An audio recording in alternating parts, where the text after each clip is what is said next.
Alright, so my last video was the very basic fundamentals on how to wheelie. I did gear it toward the Grom.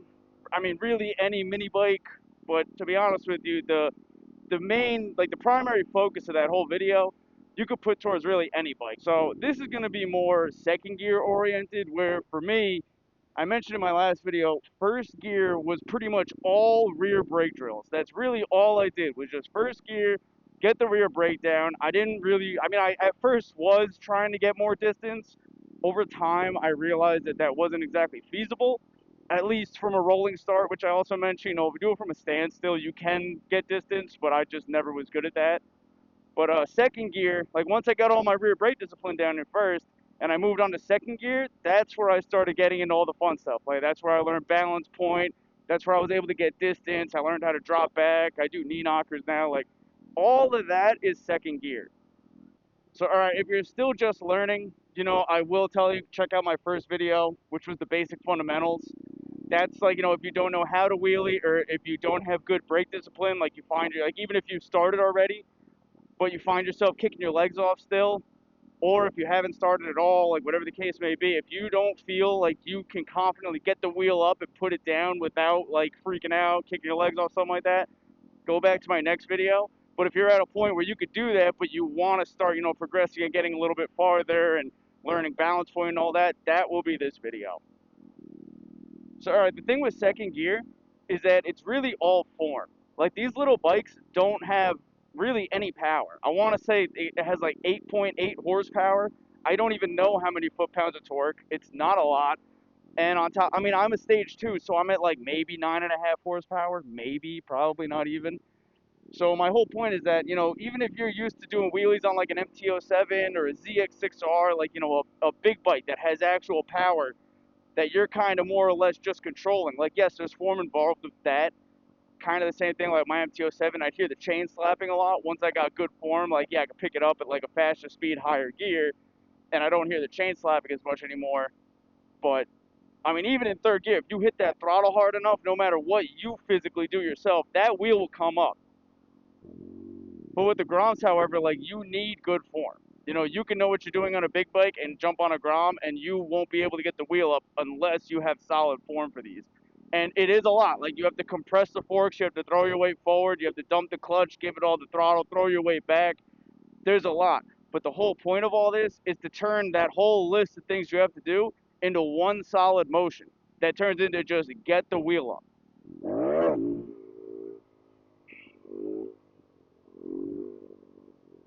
And then even once you have the wheel in the air, like there's a lot more to it. Like you want to have smooth throttle control. You want to have good rear brake control. You also want to make sure that you're not chopping the throttle. If you chop the throttle, you'll get all like, wobbly and everything. So I'm going to assume now that you watched my first video and that you already have all that down. Like you have rear brake discipline. You're confident that you can get the wheel up, like you can make it to balance point, even if you don't know where that is. You're confident that you can at least get there and find it without getting scared and kicking your legs off, and that no matter what, you're going to stay planted on the bike. All right, you're confident you can get the wheel up and down without falling. Now what you want to do is now you want to learn how to find balance point. That's your new objective. You want to find balance point, and you want to be able to hold it, and you want to get from, hell, for me, it was that halfway point where the lolly columns are to here, or the other side. Halfway across the lot, one wheelie. That was my next goal. That was all I wanted to do. I didn't care if I was chasing or what. For second gear, higher gears really, but for second gear, just like first, it's clutch, give it everything it's got, full throttle, and you're going to dump the clutch. You're going to lean in, you're going to do that like push-up motion. You're going to let go right at the point you're starting to come up, get that bounce, but your bounce is going to be a little bit more extreme. Like you're kind of like really trying to push the handlebars down to the ground. And then you're going to kind of want to throw your weight back a little bit and pull up on the bars. So I know that that sounds like a whole lot, and I mean, really it is. But the trick is that the more you do it, the more it's going to feel like it's not so many steps. You're kind of just turning it all into one solid motion.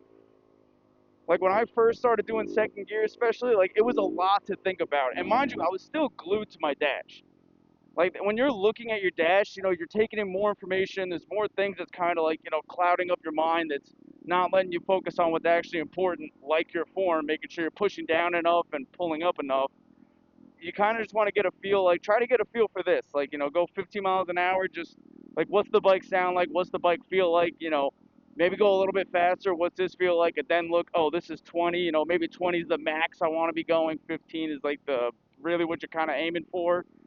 Now, the slower you're going and the lower your RPM, to an extent, like, because you want to be in power bands, kind of what I'm getting at, the easier it's going to come up. If you're at too high of an RPM, it's going to come up a lot slower. Obviously, if you're at too low of an RPM, it's probably not going to want to come up at all because you're not in power band. But when you're at that mid-range, like that 15, 20 mile an hour, it's going to come up easier. So, be aware of that. That's where your rear brake discipline comes in. That's where it's going to be like, if it comes up a lot faster than you're expecting, you're going to be ready for it and you're going to catch it. So you don't have to worry. Yeah, don't mind the hanging underglow that I had. I just realized that was like that. I knew it was going to happen. This thing was fucking shitty. It was a replacement. Always keep your lot clean. Don't be one of those people that trash the lot. Now, there's a few things too that you also have to take into account. It's more of you getting used to it. It's a lot more controllable. So first gear is very touchy. You know what I mean? Like first gear is very like torquey compared to second. So it's gonna come up a lot faster. Like once the wheel's up, it's gonna want to kind of move a lot more. You know what I mean? As opposed to second, like the thing is that it's just different. Like even if you get like I would get third gear. If I get third gear up, it's not quite as torquey. I have to lay into it a little bit more to get it up, or like let off a little bit more. And I don't want it to get too low. Like the second gear, if it gets low, I still have enough power that I can pick it up. Third gear, I have to really keep that wheel high up because once it gets to a certain point, there's no bringing it back up. I don't have the power anymore. So yeah, basically it's like the sensitivity of the throttle. Like you're gonna realize, how much more throttle you need as opposed to first gear. Again, it's just seat time. Like, don't be afraid of it. That's what we did the rear brake drills for. We did those so that way, if something happens, we can always just hit the brake and back out and try again.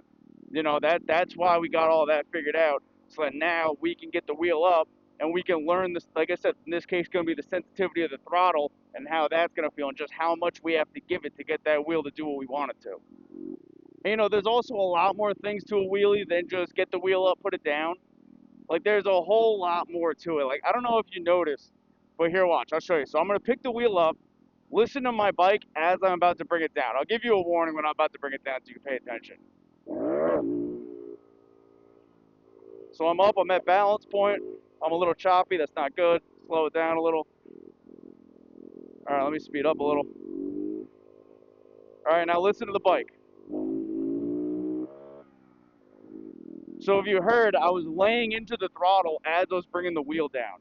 When you're coming down from a wheelie, you don't want to come down too hard. That's how you blow out your fork seal. So if you just pick it up with all the throttle and then just let off the throttle and slam the brake, you're going to slam down. You're going to bottom out your forks, especially if you have stock suspension.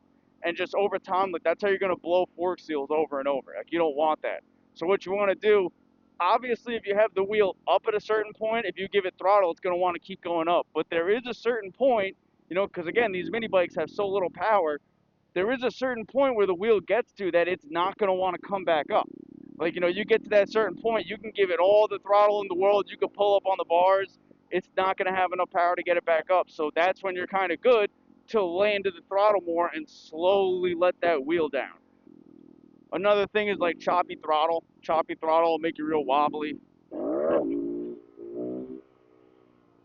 So see, that was actually a little choppy. Like I stay on the throttle a little bit constantly.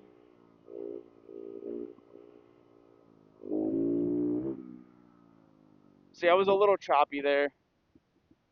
You don't really want to let off the throttle. I mean, like I know some people like, you can't. I mean, you can. I'm not saying you can't do it, but me personally, I like to be on the throttle just a little bit and like hold that, and like maybe just kind of work the brake. Like, I'll stay on the throttle that little bit because if you let go and the engine brake starts taking over, then it's going to want to jolt down. And then when you get back on the throttle, it's going to jolt up. And one thing to keep in mind, because that is going to happen. You are going to be dealing with that. You want to keep an eye on your cush drive. If you start noticing, like, when you're shifting, you feel like a crunch kind of in your clutch lever, that's probably your cush drive getting all torn up. I've gone through 2 of them recently. Actually, I think 3 to be honest with you. I recently got another one, and like, since I've been a lot easier on it and I've gotten cleaner with my wheelies and my form, I haven't noticed it getting as torn up. I mean, cush drives are a wear item, but it's one that's going to be taking a huge beating doing wheelies all the time. So something to just keep in mind. So all right, the biggest thing is finding balance point. And I know you probably heard that term a million times, and you might have even thought you felt it. I mean, you probably even did. But if you were just doing the first gear rollers like I was, I mean, you weren't able to like really fully experience it because you could only keep the wheel up so long. Now, chasing is when you have the wheel up, but you're below balance point. So basically, you're using straight power to keep that wheel up, and you have to keep giving it power. So you're gonna eventually run out of gear. Your RPM is gonna get so high that it's gonna have to come down. That you can't just carry that forever. Balance point is where you have the wheel up high enough that you're essentially you're balancing it. That's what you're doing. So you can keep it at the same rev range and just glide. I don't want to say coast because that's when you have the clutch in. I don't want to confuse you with different terms. But you're kind of just gliding. You're cruising at the same RPM just like I am now on 2 wheels, just with the 1 wheel up. I can stay at that same speed and RPM all day and just go. That's what you're looking for is balance point. And you'll know when you find it because the bike just becomes completely weightless. Like you feel how heavy it is, and you'll notice when you pick it up, like if you get it up a little bit, you have to really lay into the throttle and it'll start coming up. And once it gets high enough, like right about here, we'll say, that's when it gets really light and all of a sudden wants to try to flip over. That's why, again, we want to make sure we got our rear brake drills in and got that discipline. So that way, once it starts to fly up on us, we know we're going to hit the brake and we don't have to worry. And, we can focus on everything else as opposed to not looping.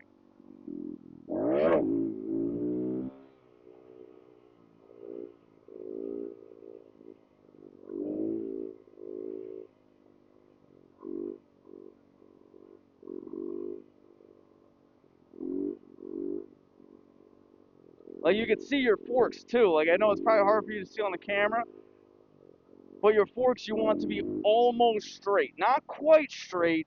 Like you don't want them to be totally straight. You still want them kind of pointed down a little bit because totally straight would be practically 12 o'clock. So I just showed you what it looked like when you were chasing. Now I'm going to show you what the next step of that will be like, where you're kind of teetering. Watch, ready?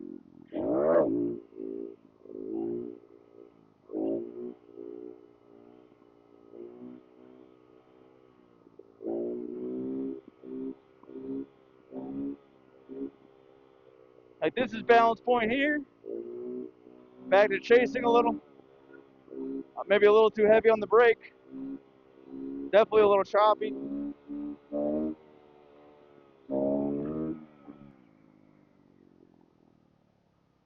So essentially what I was doing there, of course now it's going to rain.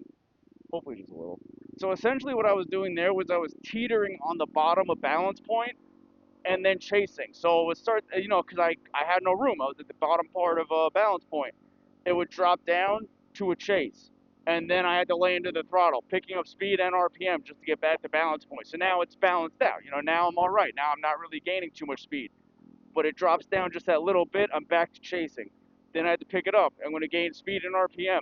That's how you run out of gear. That's what I mean by teetering. Because at balance point, if you're at balance point, you can keep that speed and RPM. Like, yeah, it might fluctuate a little bit. Like, you even noticed I just naturally slowed down a little bit during that. That wasn't the point I was trying to make, but it's just a habit at this point. Like, that's just what I do. It's just the reflexes. But generally speaking, that's what's going to happen. You will find yourself doing that. Like all this, like slowing down, speeding up. Like I just kind of started doing that. Like it was explained to me, like how to do that, but I never actually tried it. I just found myself doing it. So I showed you what it was like to chase. I showed you what it was like to teeter and then go into a chase. This is what you're really looking for.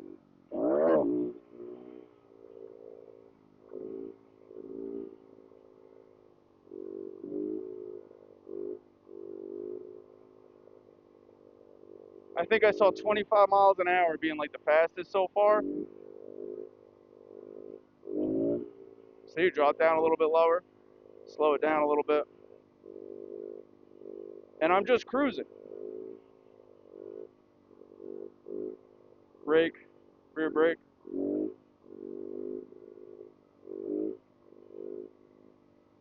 Like this is balance point. That's what you're looking for. So yes, make that what your goal is. Obviously, you don't want to set your goals too low, but don't get discouraged when you don't reach your goal immediately.